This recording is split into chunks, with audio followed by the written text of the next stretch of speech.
The Flash movie. Saw it. Let's talk about it. I was not very impressed. I'm D Mace, your ranter, and this is D Mace's rant. Welcome in, welcome in, welcome in. Like, share, subscribe. Let somebody know that D Mace's the rant is here. Go ahead and hit that like button for me and help our algorithm out. We certainly appreciate it.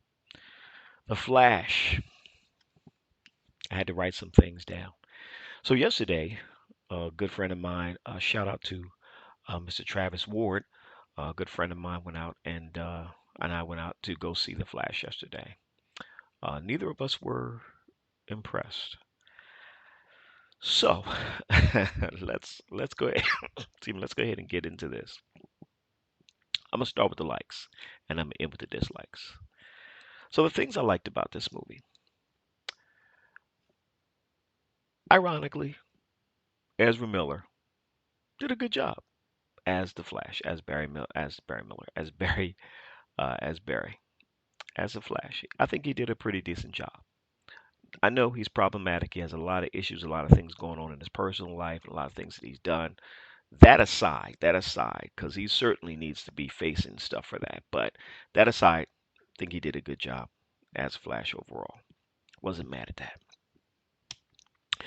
Michael Keaton, the Michael Keaton aspect of this, loved it. I loved when they brought Michael Keaton in. It took you right back to the Batman feels of his particular movies.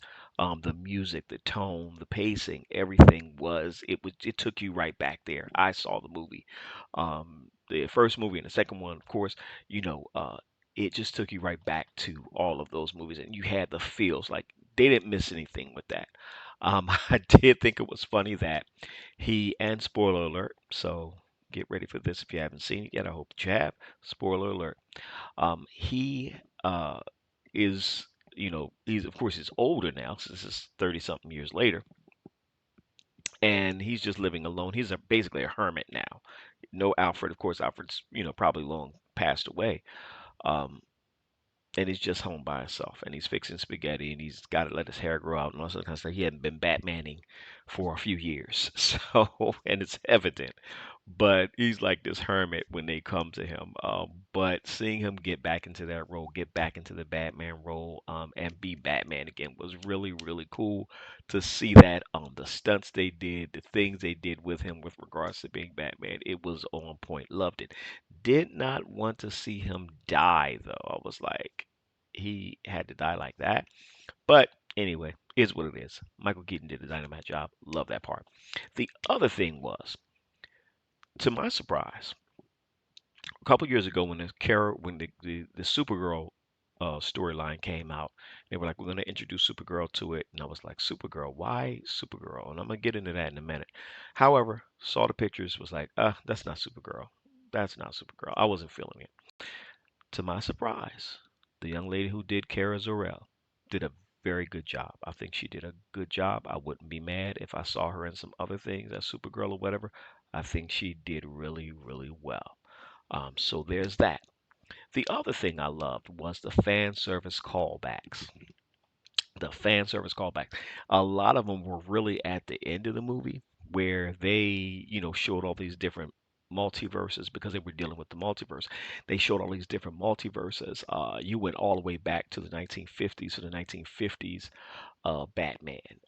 Yeah, I mean not Batman, Superman. Your 1960s Batman.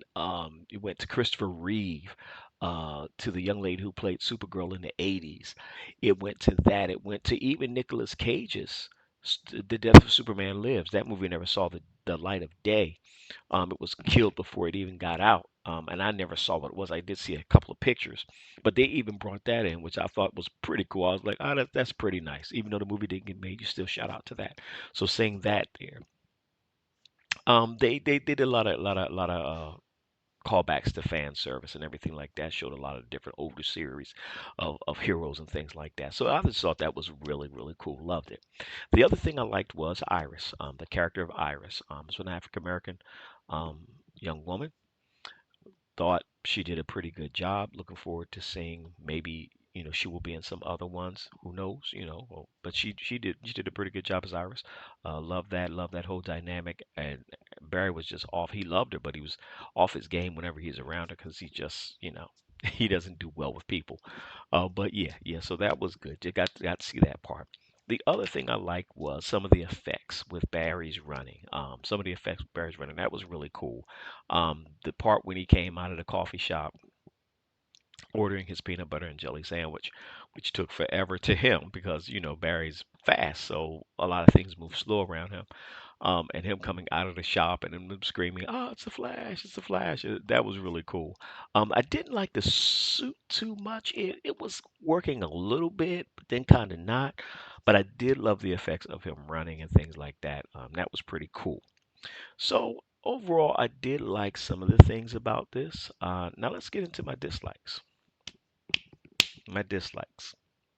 Okay, I have one question for you. Anybody that's watching, what was wrong with just doing Flashpoint Paradox? Can somebody answer that question for me? What was wrong with just doing Flashpoint Paradox? Flashpoint Paradox, if you have not seen it, I encourage you to see it. It is on HBO Max or Max now. Flashpoint Paradox, the animated movie about the Flash. This is pretty much what it's about, but they, of course, did creative liberties and deviated and changed everything. There was no need to change anything. That movie was beautifully done. What was wrong with doing Flashpoint Paradox? You could have gotten the what's his name? The Morgan Dean or Thomas Dean or whatever his name is, the dude from Walking Dead. He also played in Supernatural as the father. Him. You could have gotten Dean Morgan or Morgan Dean or whatever his name is. You could have gotten him to play Thomas Wayne. He would have been perfect as Thomas Wayne. And you could have just did this whole movie pace by pace. You could have taken the storyline. See, a lot of the storylines, and this is my argument here, a lot of the storylines that they have on the animated series are very good, deep plots. And you can translate that to a live action film. Now, of course, yes, there are some things that have to be changed because now you're doing live action. But the technology that we have today, there is no reason you cannot do that. What was wrong with doing Flashpoint Paradox instead of just doing this Flash movie? What was wrong with that? That's all you had to do, DC, is take that and put it in here. And you could have followed the script and you would have had a great movie and you would have made billions, not millions, you would have made billions of dollars. Woosah. That's my question. The other thing I disliked was the annoying Barry. So, as you know, when Barry went into this other universe, he divided himself. He became the younger Barry and also the present older Barry. The younger Barry was extremely annoying. Extremely annoying. Why did they have to have him in there like that? Why even create that? Again, let's go back to Flashpoint Paradox. Let's do Flashpoint Paradox. Why not? What in the world? Like, what? Anyway, let me say this. If you give me source material and you tell me this source material is good, I read it, it's good, it flies, it tracks, people love it, it's good, it makes money, blah, blah, blah, blah, blah, blah, blah. You give me that source material. I'm not going to take that source material and tweak it or have my own creative liberties and change the source material that already works. Woosah. The other bear was annoying. The music. The music at certain times. The Batman music was on point. I loved it. But there was a fight scene almost like at the end, towards the end, where they're fighting Zod and all these other things. And I don't even know why they had Zod in there. They're fighting Zod and all these other things, and they're fighting. The music, the pacing of the music took this from being a somber and serious moment to a very jokey 1980s kinda. Ah, the music was terrible. A better villain. Zod? Why bring Zod here? Why have them fight Zod? Nothing against Michael Shannon. Great actor. But Zod? You couldn't be more creative than that. Let's go back to Flashpoint Paradox. Why don't we do that? Okay. Lastly, the end credit scene. Why? Just why? My friend and I sat in the theater and I asked him, I said, is there an end credit scene? And he checked. He's like, yeah, there's an end credit scene. Okay. We waited. Went through all the credits and everything. The end credit scene comes up. And it's drunk Aquaman walking with Barry through the city. And he falls down into a puddle and stays there. Why? You wasted 5, maybe even 10 minutes of my friend and my time waiting for an end credit scene that led to that. Why?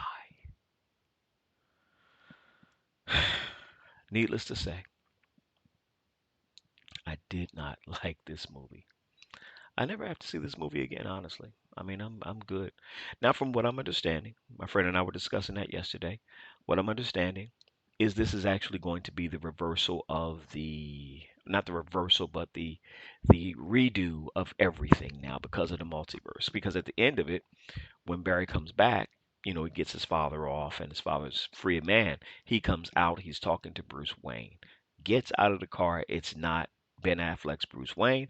It is, and this surprised me, George Clooney's Batman. George Clooney's Bruce Wayne. He comes out.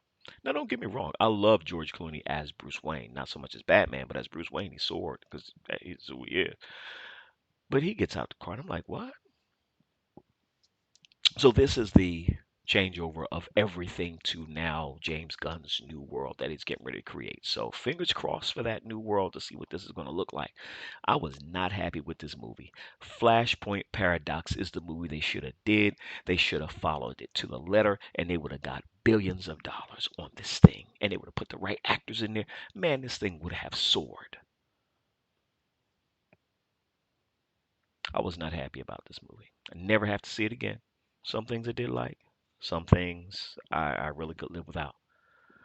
Let me know what you think about the movie. Did you like it? Did you hate it? Were you kind of like, not really sure? Let me know. Let's talk about it in the comments below. Again, like, share, subscribe. Let somebody know. Let's discuss this. Looking forward to seeing what James Gunn's new world is going to be about and what it's going to be like. Fingers crossed, because DC has been screwing up for the last few years, with the exception of just a couple of movies. But they have been screwing up royally for the last couple of years, and I've not been impressed with DC. DC, you got to do better. So, again, that's my rant for today. I'm D Mace, your ranter. Like, share, subscribe, help our algorithm out, and I'll talk to you soon. Let me know what you think about the movie, and I will talk about it.